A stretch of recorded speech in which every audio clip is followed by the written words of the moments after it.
Hi guys, my name is Lela Sophia. I am an artist and fine jewelry designer. If you like contemporary fine jewelry, if you like luxury handbags, all things interiors, then I have some fun videos for you. You guys, okay, if you don't know me, hello, my name is Lela Sophia, and she can be a bit obsessive, and when that comes to handbags, especially luxury, amazing, yummy, buttery handbags, okay, that means that generally speaking, on like an annual basis, there seems to be a trend happening in my collecting life, and I will fixate on one designer in particular. This year happened to be outstandingly so the year of the row.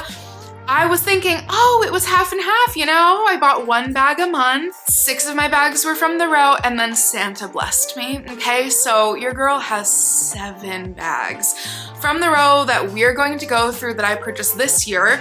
I have 12 or maybe even 13 now, I need to recount in total. So if you want a full collection up until my Christmas present, it is in my full bag collection of 2024. But otherwise, we're going to go through the ones that I purchased just this year and generally just my thoughts on the row and collecting from one specific designer. But first and foremost, if you guys are new here, thank you so much for tuning in. I can't wait to see you in all of my future videos. Make sure that you like this video, subscribe to my channel, follow me on Instagram at Lela Sophia Jewelry. I put out videos every Wednesday, Friday, and Sunday, and so I cannot wait to see you guys in the next one. Okay, very long intro, but had to get that in. We're just gonna jump right into it since I over-explained myself already. You already know my thoughts. I've been collecting the row for several years. I have to give credit in every single video. My mother is the OG. Really, I just was telling my dear friend, my best friend, Moon, that, you know, my mom only in the last couple years has really started treating herself.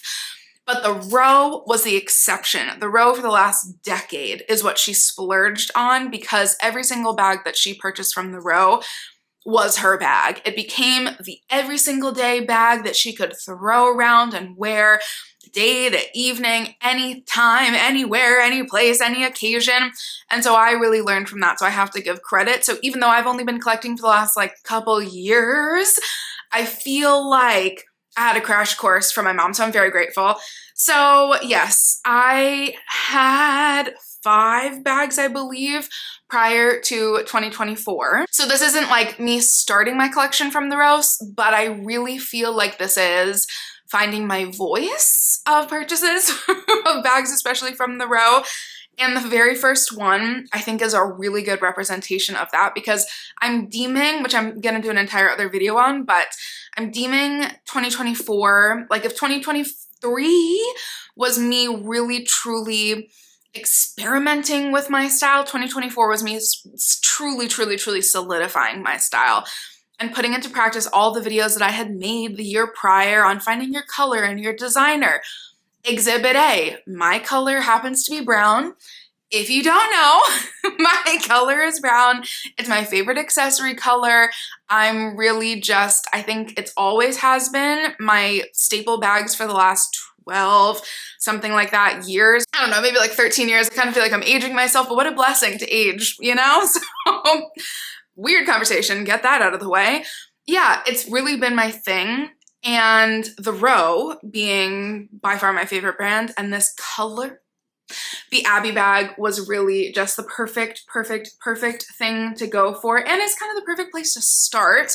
The Abbey is cute, it's sweet, but there's something about it that's like, I don't know, maybe you can't get it just from this bag. I get it's actually one of my most, yeah. Well, I guess I'll reflect on this at the end of this video, but it's definitely one of my most plain bags from the row. Also, we'll see, spoiler alert to me dressing up some of my bags by the row this year.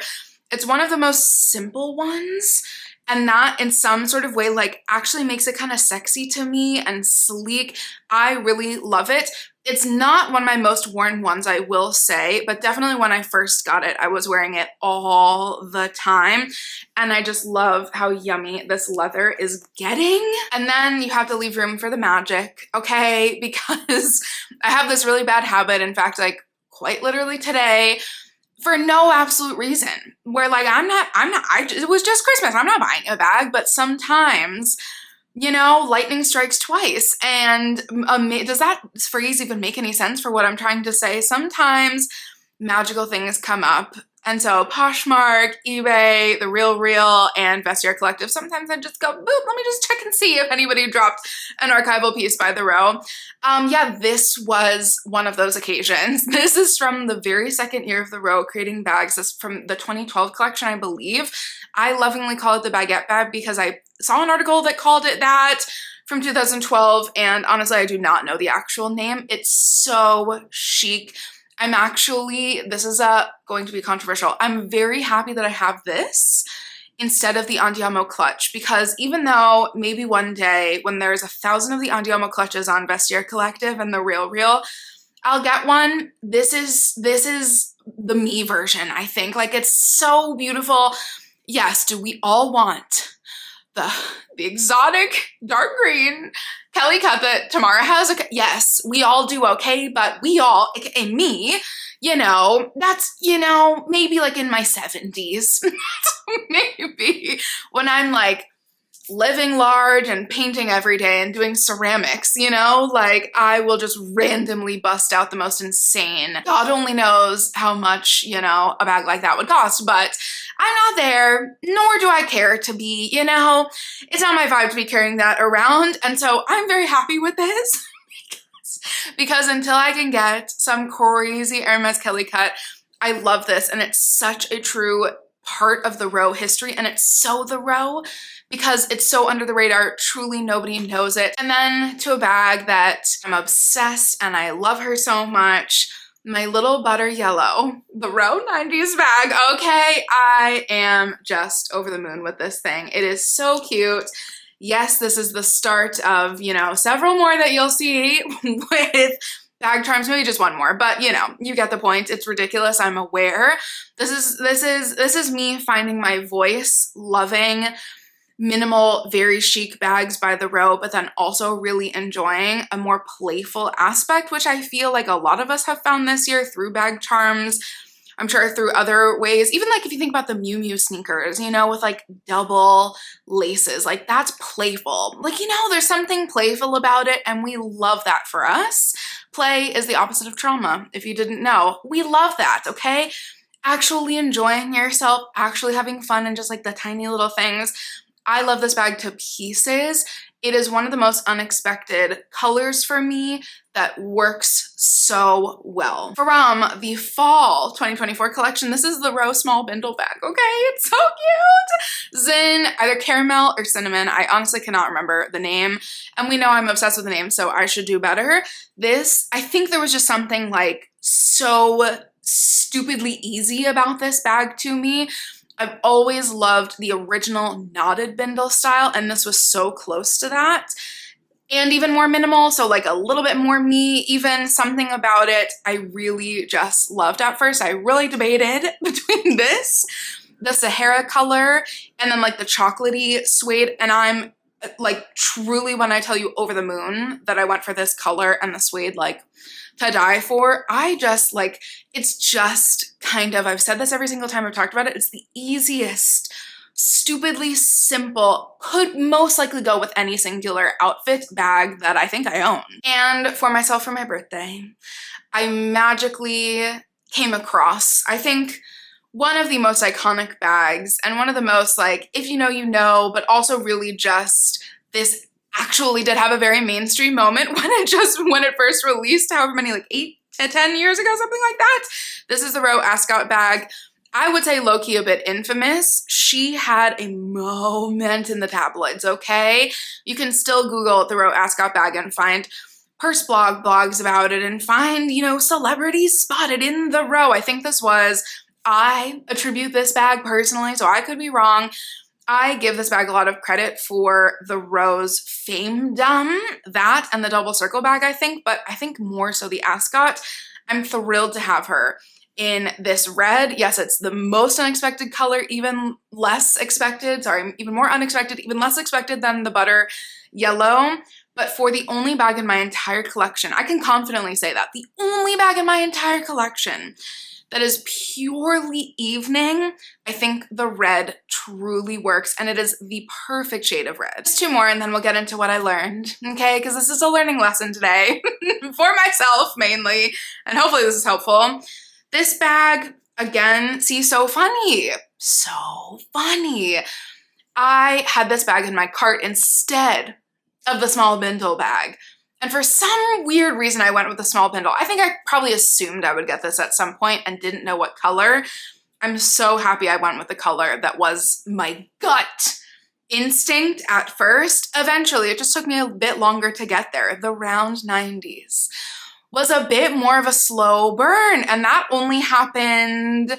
This is really one of the only ones that like took me a minute, and now she's like head over heels. I've fallen on the ground and I can't get up. I am over the moon. How many analogies can be in one singular sentence, Sophia? Love that for us. Ridiculous, I know. The round 90s, I think honestly, especially with my little bag charms, this is, by the way, a couple people have asked, the Roses by Magda Buttram. This was one of the kindest, sorry, let me hide my face, the kindest birthday presents from my mother. I mean, genuinely unexpected, and it's kind of hard to surprise me because I'm not the best. I'm very controlling. Duh. If we haven't met, hello, I'm extremely controlling.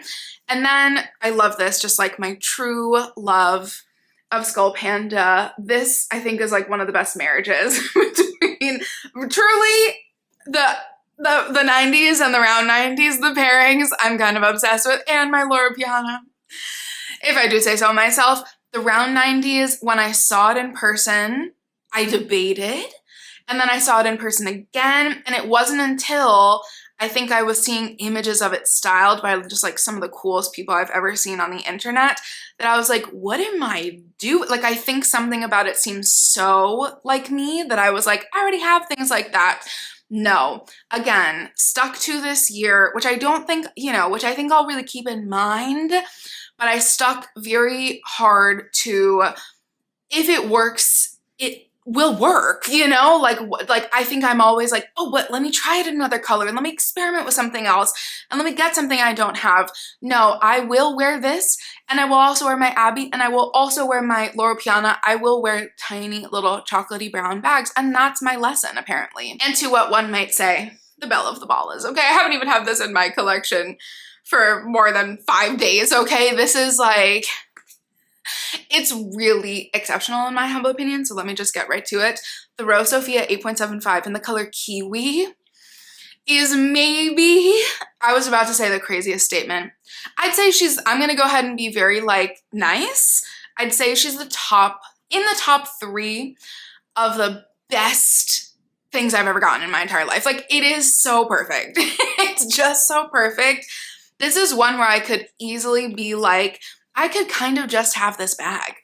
How crazy of a sentiment is that, you know? My Sardine, this, and like, see, I was about to say my Kelly, but maybe even like my Loro Piana or something like that. Like, I could be good. It's kind of perfect. The 8.75 is such a good size. It's really not too small. Like, look at all that room that you have with the compartments. I'm gonna do so many videos on this to come, but I think it's safe to say we ended the year out with a true bang by the row. And now for truly my thoughts. Like, I think, again, my 2025 wish list, or maybe I should make it a separate video, but probably in my wish list video. Sorry, I keep feeling like there's fuzzies from my jacket. So if there is one on my face, I'm so sorry. But I think that, you know, I'm really glad that I did this year the way that I did, meaning I still experimented in certain ways, and I definitely over collected. Like, I think that that's obvious. I purchased one bag every month. There were little exceptions here and there, but you know, I'm just gonna let myself cheat. Like the Porto Studios pouch, she's adorable. I wear her every once in a while. Does it count as a bag? Yes. I mean, I could kind of count her as an accessory is what I think I'm doing. So that's really my big me cheating. But other than that, I think I really truly utilized this year to like genuinely solidify my style so that I don't feel the need to experiment, because there are bags that drop that I'm like, oh, that's so cool. I really appreciate knowing that I love the row, knowing that every single bag that I will purchase from the row, I'll probably love and I'll probably wear. These bags that I just showed you, they're my most worn bags by far. Again, my sardine bag and my Chanel, like, those are my two every single day bags. I could wear those every day without fail, but the row bags are the ones that I reach for next. Also, shout out to my Loro Piana, but that's neither here nor there for a different video. I guess the main point, which is really funny, is that, you know, just because one item from one brand is insanely popular, that probably means that their other items are pretty amazing. Like, I did not collect a Margot, as we can see this year, because I do not need a Margot. A Margot, as I've been saying, I really think one day the perfect one. I have one on my 2025 wish list, so stay tuned for that. I won't give it away because I'm actually curious to hear which one you guys think I would want.